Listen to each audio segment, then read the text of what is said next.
Hello student, स्वागत करते हैं आपके अपने यूट्यूब चैनल मंथन ऑनलाइन क्लासेस में। आज हम लोग शुड और मस्ट के बारे में जानेंगे।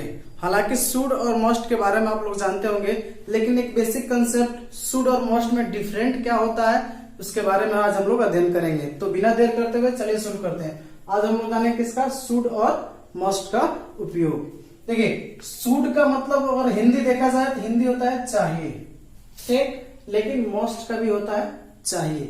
इन दोनों में अंतर ये होता है कि नॉर्मली तरफ तो चाहिए का हम लोग सेंस शुड में ले सकते हैं, लेकिन जब हम लोग मस्ट का उपयोग कर रहे होते हैं उस सेंटेंस में अवश्य, उस सेंटेंस में या तो अवश्य लिखा हुआ रहेगा और नहीं तो क्या होगा कि उस सेंटेंस से ये बोध होगा कि हम लोगों को वो कार्य अवश्य करना चाहिए, भले अवश्य लिखा रहे या ना लिखा रहे, लेकिन उस सेंटेंस का बोध जब आप करेंगे तो उसमें अवश्य वाली फीलिंग्स जो होगी वो आनी शुरू हो जाएंगी। तब हम उसके इस्तेमाल में क्या कर देंगे, मस्ट। तो रूल क्या होता है बनाने का, सबसे पहले सब्जेक्ट लेते हैं। सब्जेक्ट के बाद से आप शुड या मस्ट में से कोई उपयोग कर सकते हैं। यदि शुड नॉर्मल है तो शुड का इस्तेमाल करेंगे, और उसमें जोरदार या अवश्य जो वाली चीजें अगर आप लोग फील आती है तो मस्ट का उपयोग करेंगे। फिर उसके बाद से आपको क्या इस्तेमाल करना है, नॉट। तो नॉट यदि सेंटेंस में रहेगा तब आप करेंगे, नहीं रहेगा तो नहीं करेंगे, ठीक। फिर उसके बाद से आप लोग आता है वर्ब का पहला रूप, वर्ब का पहला रूप। फिर आपका क्या आता है, ऑब्जेक्ट, ठीक है। तो आइए एक एग्जांपल के माध्यम से हम लोग समझते हैं कि शुड का इस्तेमाल कब करना चाहिए और मस्ट का इस्तेमाल क्या करना है। पहला सेंटेंस ले आएगी, हमें वहां जाना चाहिए, ठीक। हम लोगों ने एक सेंटेंस लिखा, फिर एक और सेंटेंस सेम टू सेम इसी तरह से हम लोग लिख रहे हैं, हमें वहां, या तो अवश्य लगा दीजिए, अवश्य, या स्लैश कर देते हैं हम लोग, जाना ही चाहिए। ध्यान से देखिए दोनों सेंटेंस में, हमें वहां जाना चाहिए या हमें वहां अवश्य।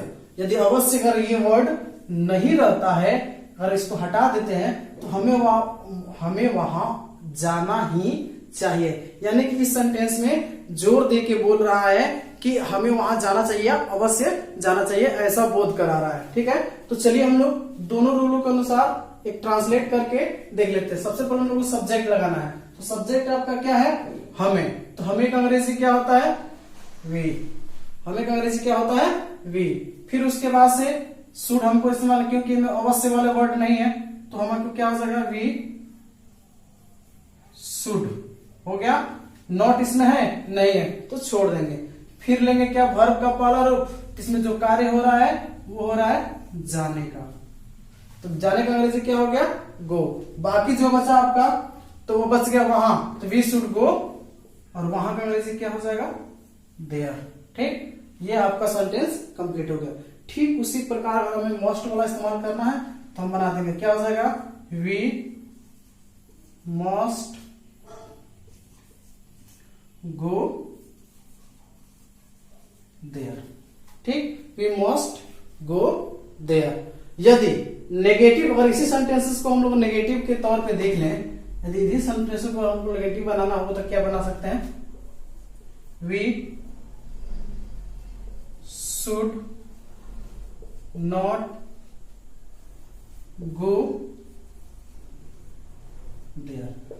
ऑब्वियसली हम लोग जानते हैं कि किसी भी हेल्पिंग वर्ब के बाद, सहायक क्रिया के बाद हम लोग नॉट का इस्तेमाल करते हैं। तो वी शुड नॉट, शुड के तुरंत बाद आपका यहाँ के इस रूल के अनुसार नॉट आ जाएगा, फिर आपका वर्ब का पहला रूप, फिर आपका ऑब्जेक्ट आ जाएगा। तो we should not go there, हमें वहां नहीं जाना चाहिए। मस्ट का इस्तेमाल देखें नेगेटिव में तो क्या हो जाएगा, we must not go there, we must not go there, हमें वहां नहीं जाना चाहिए या हमें वहां अवश्य नहीं जाना चाहिए। यदि इसी तरह के कुछ इंट्रोगेटिव आते हैं तो ऑब्वियसली जानते हैं क्या, इंट्रोगेटिव भी दो तरह के होते हैं, एक जो क्या है, हेल्पिंग वर्ब यानी कि सहायक क्रिया से बनते हैं और एक WH वर्ड वाले से बनते हैं। तो इस तरह के सेंटेंसेस जब आपको मिलेंगे तो कोई भी दिक्कत नहीं होगी। शुड का नॉर्मल चाहिए के इस्तेमाल में होता है और मस्ट का जो इस्तेमाल होता है उसमें अवश्य वाली फीलिंग आने लगती है या उसमें अवश्य लिखा हुआ रहता है। ठीक है, मिलते हैं अगले वीडियो में, तब तक के लिए धन्यवाद।